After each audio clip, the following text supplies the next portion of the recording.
This very quick live discussion of Atlantic War. The reason I'm doing this, it'll be very brief. It's just the final moments of this campaign. We're on the 16th of June, so this is about the 11th day of the campaign, but we're up to the end of turn 44. So I played through this whole day, and I'll be doing my sort of usual daily report soon. But what's happened on this day is that the Americans have just made an all-out effort to capture the remaining victory points they need. So I'll show you. This is the plan we've been adhering to. This is the Allied historical plan. Typically, when you play the game, you'll pick a plan secretly. You reveal this at the end of the game, and if you've met the conditions, you win. But because I'm playing this solo, I just went with the historical plan, which was to aiming to possess 18 cities and exit 50 battalion-sized units off of the south edge of the map. We've reached now the minimal conditions for a marginal Allied victory, and it's pretty clear there's no stopping the Allies. So let me run through the situation in just a moment, but this at least guarantees the Allies' victory, and I would argue they're within the next, it won't take them too long to get to 18, and they've got this map edge secured, so they can quite easily exit those units off the map. So this is, I'm calling this an Allied victory. I want to show you kind of what's happened. So if you've been watching the reports, you would have noticed that the Allies shifted a lot of their units. This is the, I've forgotten how they were again, the 4th Division and the 2nd Armoured around through here, down these roads, and drove on Cherbourg. They hit Cherbourg here and kind of, ran into a bit of a brick wall. German defences along here are very tough to crack. There were a lot more units here. And it was proving too difficult to get through. So I decided to shift my attention to Valence. Cherbourg is just one victory point city, and there's a lot of hexes to secure there.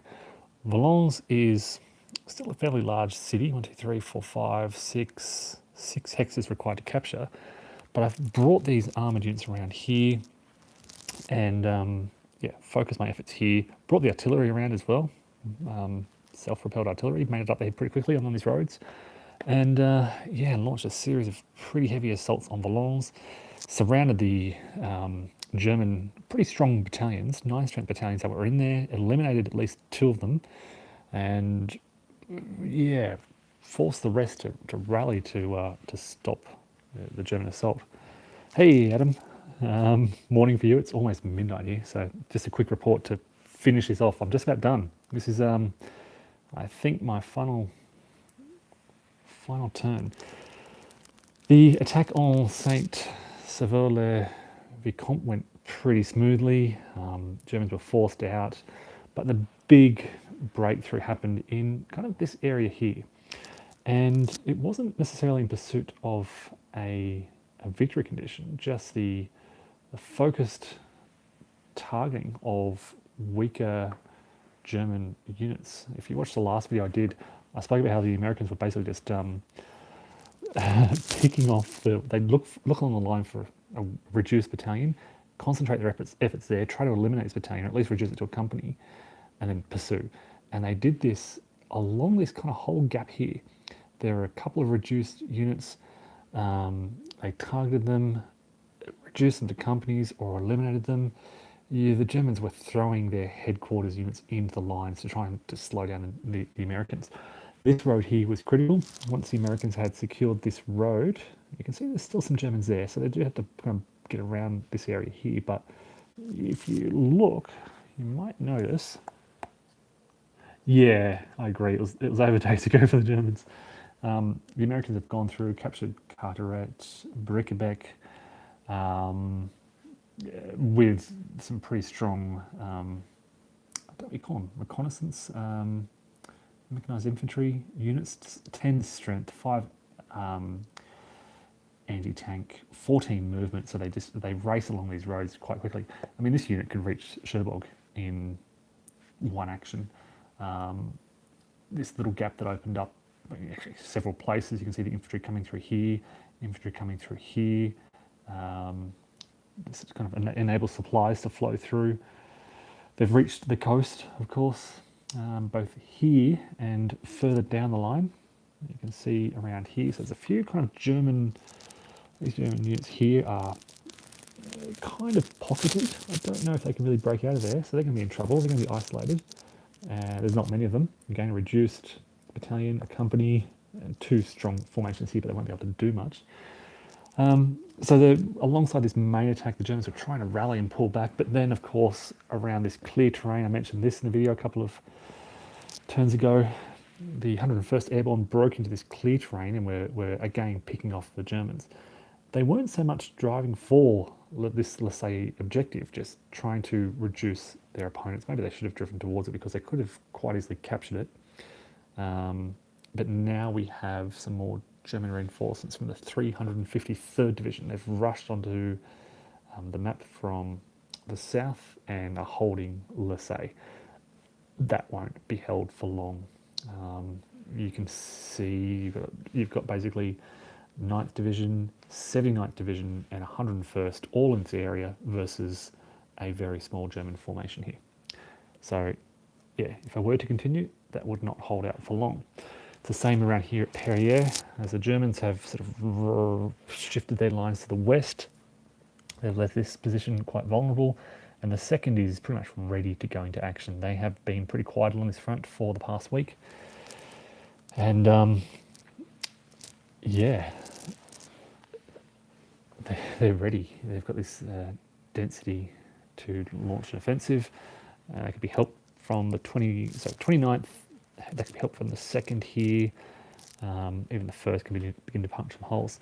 Been quiet around here. Just the Commonwealth forces reorganising their line.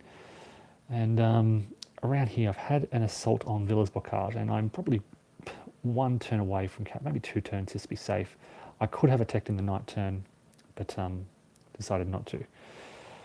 So, as I said, that it gives the American, or the Allies, if we count them, 1, 2, 3, 4, 5, 6, 7.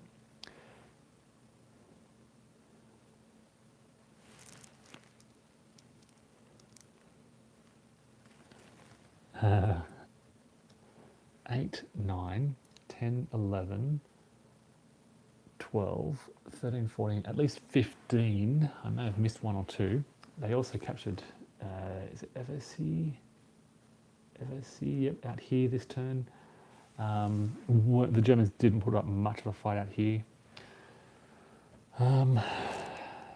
And yeah, that's enough for victory. It's really just, you could quibble over the margin for 3 more cities basically, I think, and the exiting of a heap of spare battalions. Like, look at these guys just waiting behind the lines. I've just got some more Americans who arrived. They could just shift out here towards Caen and exit from the southern map edge. 3 more cities, if I count them, I'd say easily on the next day maybe. 1, 2. Where can I get a third? Oh, of course, Villers-Bocage. 3. So do I play out and take those 3 cities and bother exiting 50 battalion-sized units off the map edge? I don't think I'll bother. It's a sure thing. There's no stopping the Americans. I mean, this is only probably halfway through, not even halfway through the potential turns. If I look at the turn track, there's a massive sort of dead units over there. But here we are on turn 44. We can go up to turn 104. That's when the scenario ends. If you want a sense of historical progress, I found this map, and this is at around the same stage.